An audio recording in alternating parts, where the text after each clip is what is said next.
Alright folks, so here is where we're at. Basically I left off telling you that the next episode is going to be pertaining to this 17/32 drill bit.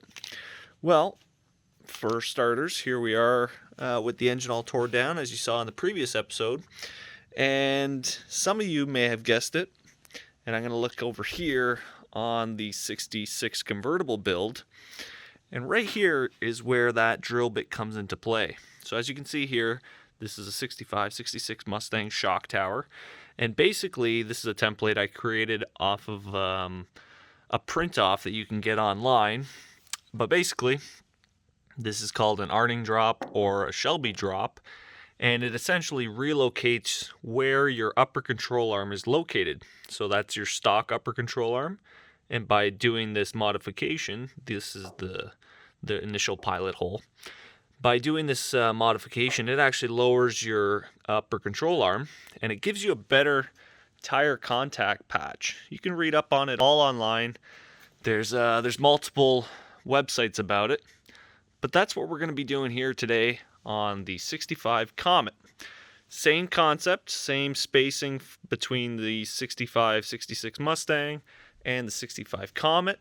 So this is one of the reasons why I didn't want to go any further, is because with the cylinder head in place and all that other jazz, it just makes your life a little more difficult in the sense of putting the control arm nuts on.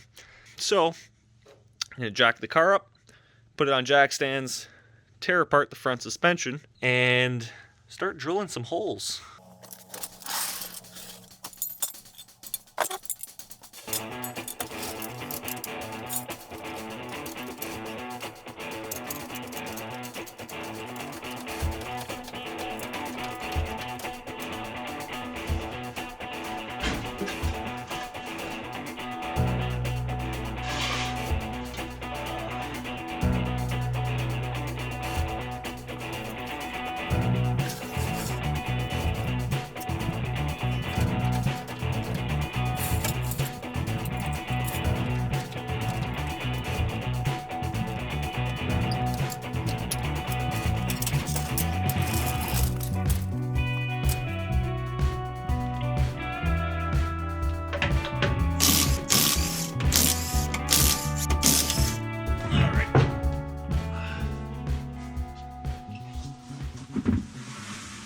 Alright, so once the wheel's off, you're going to assess your suspension. When we were in Arizona, we changed the upper ball joints, we changed the sway bar end links, and as you can see here, this is the reason that we took the power steering system off. See the cap here? That's supposed to be a fully enclosed cap. So I got to go find one of those and get it replaced so that we can have power steering again.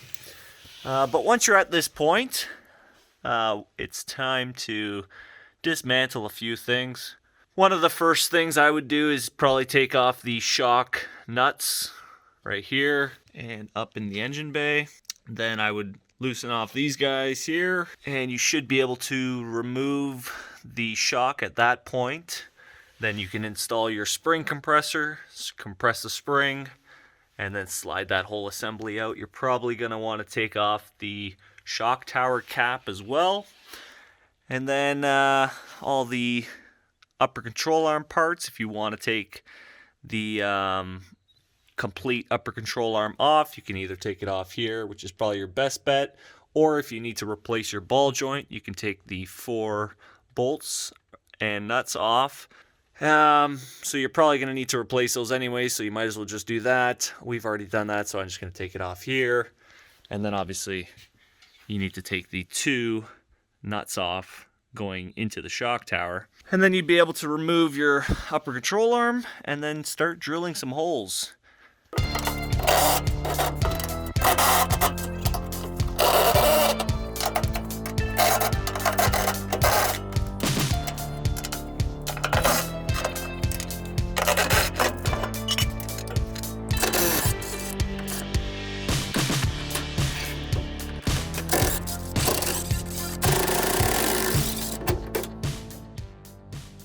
Oh, one nice thing about Arizona cars, everything is nice and easy to take off.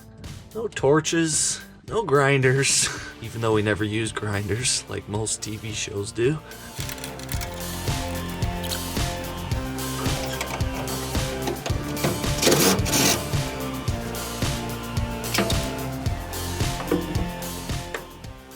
Alright, now that the shock is off, we can go to the part that every mechanic hates the most, removing the coil spring.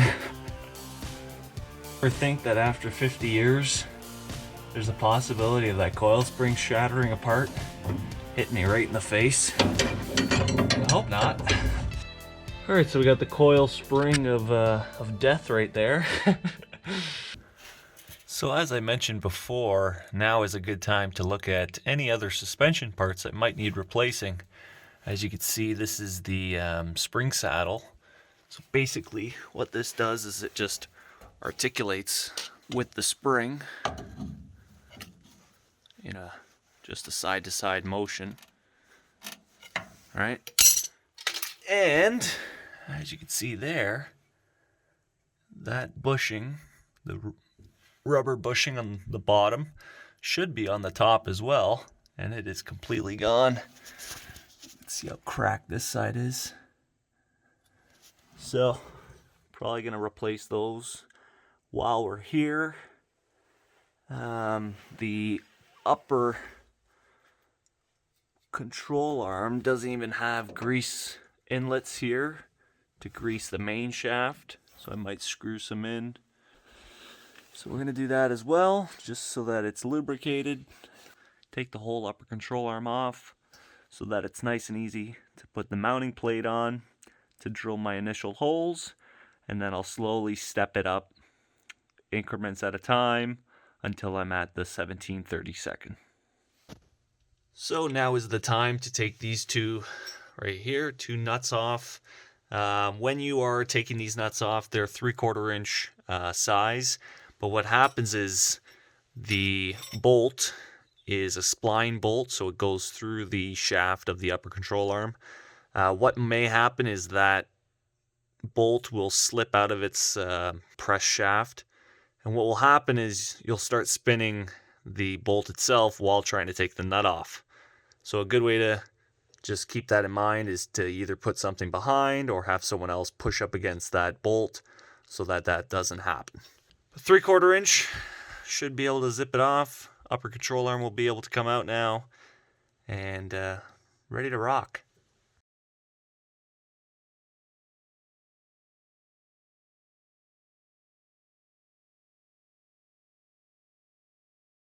Now that the upper control arm is out, we can go ahead and clean out all of this dirt here. That seems to be a poor design on Ford's behalf. It's a catch tray for all this dirt, which you'll see in just a second here. But it likes to collect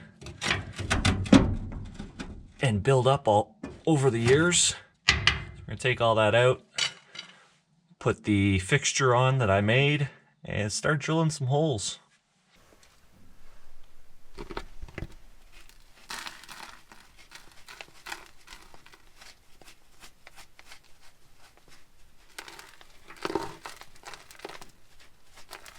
I feel like an archaeologist. Just underneath this 50 years of dirt, we can see the original frame rail of a 65 Comet.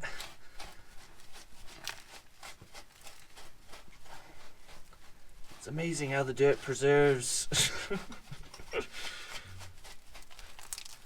Not in northern climates. That'd be all salt.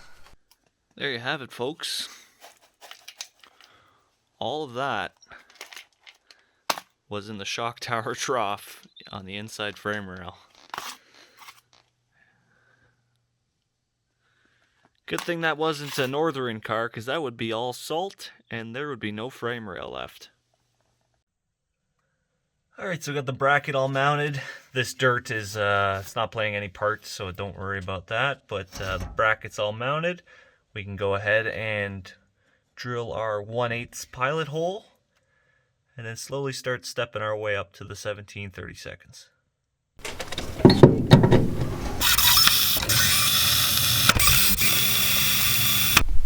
time to step it up. Okay, so we just started with the 1/8, so we're slowly gonna work our way up. Probably just use this whole side. Don't need to go back and forth to different sizes. Work our way up until we're about, what is that, 3/8? Yep, 3/8. Then we'll go over here to 1/2 inch, and then we'll hit it with that one right there.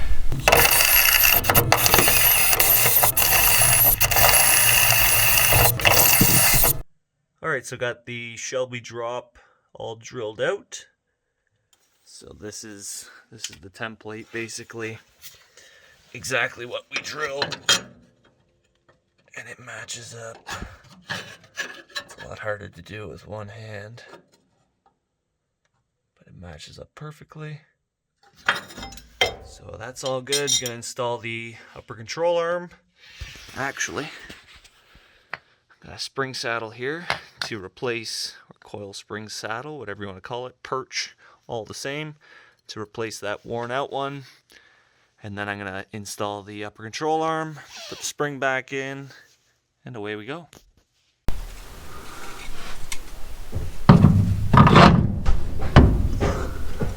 Can't even drill those things.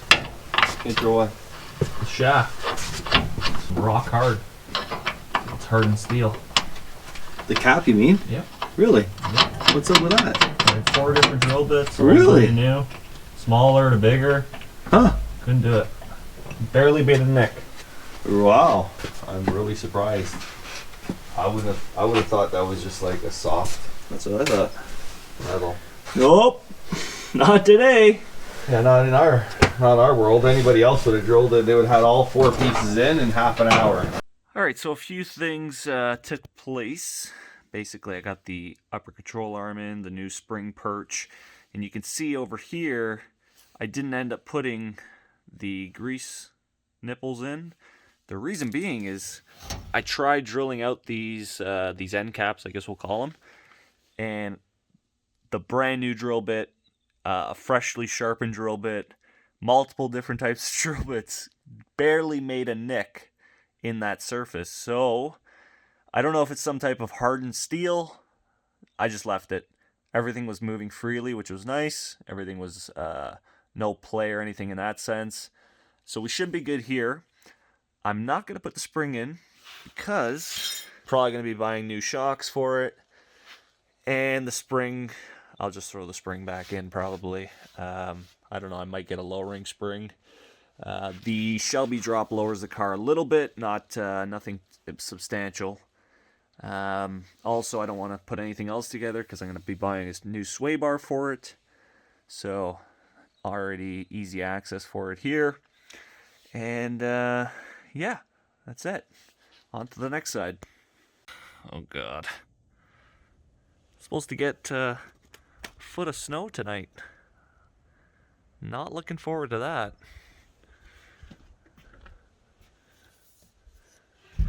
Back into the heated shop we go. Alright, so I've already taken off the stabilizer end link, as you can see here. This was the unit that we put on when we were in Arizona, when we first bought the car. I'm going to be upgrading to a larger sway bar, so I'm going to take that off there. It's basically the same on the other side. And then all you have to do, take that nut and the nut behind it off on both sides. You can get to them from the top in this location right here and right there, as you can see. Take those 2 off as well on each side, so that's 4 total, plus the end links, that's another 2, and off comes your stabilizer bar.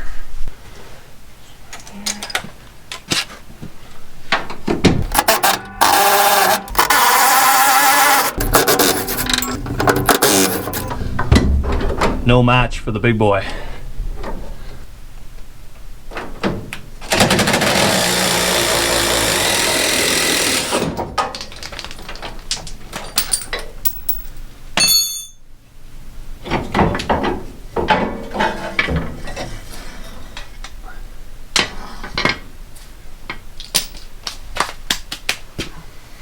Alright, so we've got the Shelby drop all finished. I actually went ahead and I cleaned up the upper control arm, which you can see there. It's all painted nice black. So I'm actually going to tear apart the front suspension and paint the lower control arm, the strut rod, and the spindles. Get it ready for the disc brake upgrade. And I think we finally made our conclusion here, which you're going to see in the next episode. So I'm going to go ahead and take all that apart again and clean it, paint it, and like I said, strip the drums off so it's ready for the disc brakes when they come in. Okay, so something that's cool, and you can kind of play with it to try and find out where you want a good ride height. And this is only because we have the spring and the shock out at the same time. You can see how far we want to go, how low we want to go. Basically, this would be a completely dropped suspension, meaning, I guess, air ride, where everything is essentially bottomed out. That's completely bottomed out, meaning the upper control arm, turn the light on for you, or sorry, the lower control arm is actually making contact with the frame rail, as you can see right there. So obviously that's not ideal, but again, that would be a completely bagged suspension. I'm kind of hoping for ride height to be somewhere in this vicinity right there. So basically the wheel just tucking that fender a touch. The rear is obviously going to be lower. Right now it's on the jack stand, so it's kind of got that weird awkward rake. But I think once the car is on the ground and sitting on all four wheels, obviously that body line should be pretty level, and I think it'll make it look pretty sharp being relatively stanced.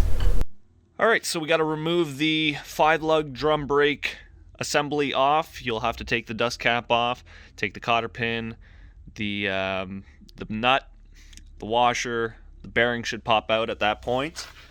And then you'll have to come around the back side. I've already pre-lubed them, but you'll see one nut here, another nut there, another nut right down there somewhere, right there, and another one up here. So four nuts, should be able to remove them from the back side. Just take those off and the whole assembly should slide out as one, so no needing to mess around with the springs or anything.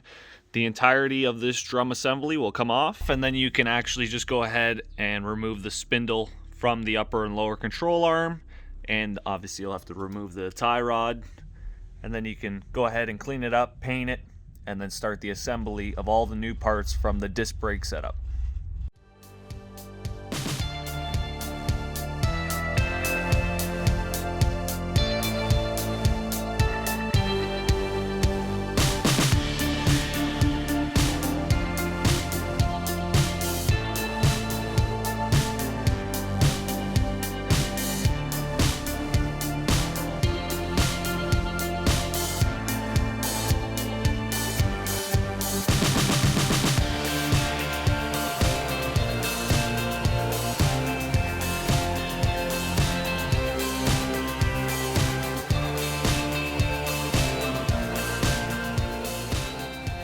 Alright, so tips when you're doing this. What I ended up doing was I actually took the upper control arm off first, which I probably should have left on so that this point would stay where it is.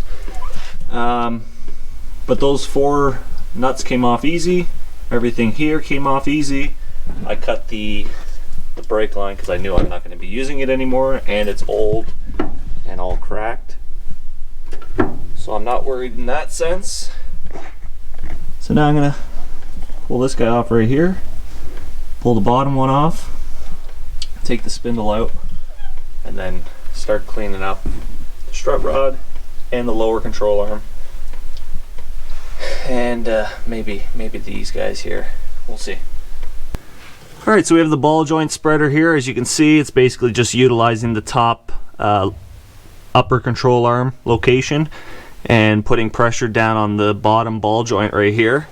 I've already cleaned off this little section right there. Just gonna give it a few light taps and it spreads the ball joint without having to really crank on that spindle with a hammer. I never like hitting those too hard. This, it's a lot less, just a few light taps and off she comes.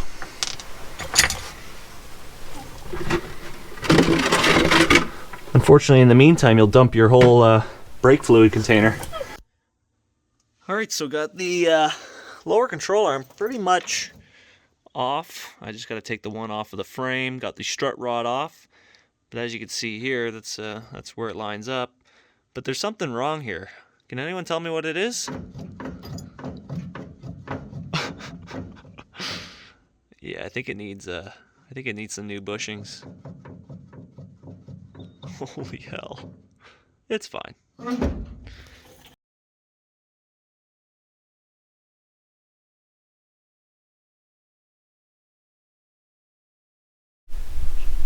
Is anyone curious what that is? Yeah, that's the shaft for the controller. It basically just fell out. You can see how worn out the bushing is there. It was actually steel on steel, no more rubber there, so that's got to get replaced. To be honest, this ball joint, I probably should have checked it as well if it needed replacing. I think new control arms aren't that expensive. I have a set of Mustang ones from a buddy of mine that are sitting on the shelf. I might just swap those in just to save time.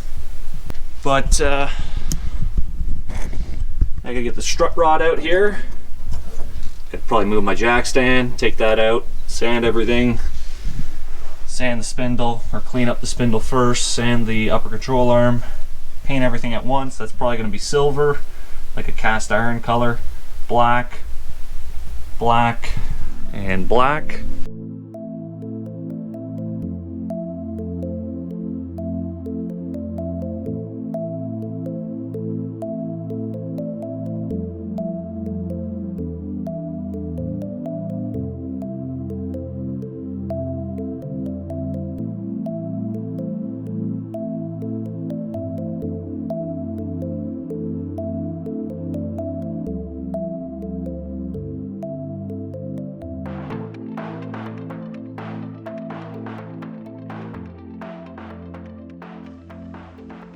Alright, so got the upper control arm painted, the strut rod painted, and the spindle painted up. Just in the cantina, as you can see by all the tomato sauce, because we're Italian, you know. But yeah, it came out pretty nice. No complaints there. And let that dry for a bit, and then get installing. Alright, so it's coming along nicey nice. Upper control arm's in, spindle's all painted and on, new lower control arm is on, strut rod is in my hands. I'm just waiting for the washers to dry, and then that will be going on. Just waiting for paint to dry, literally.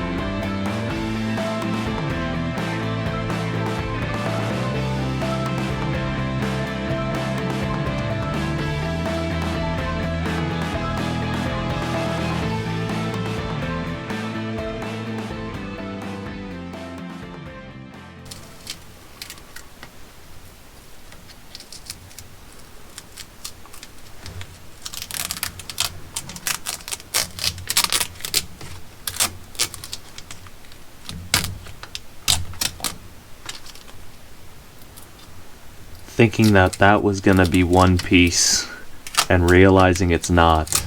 So upsetting.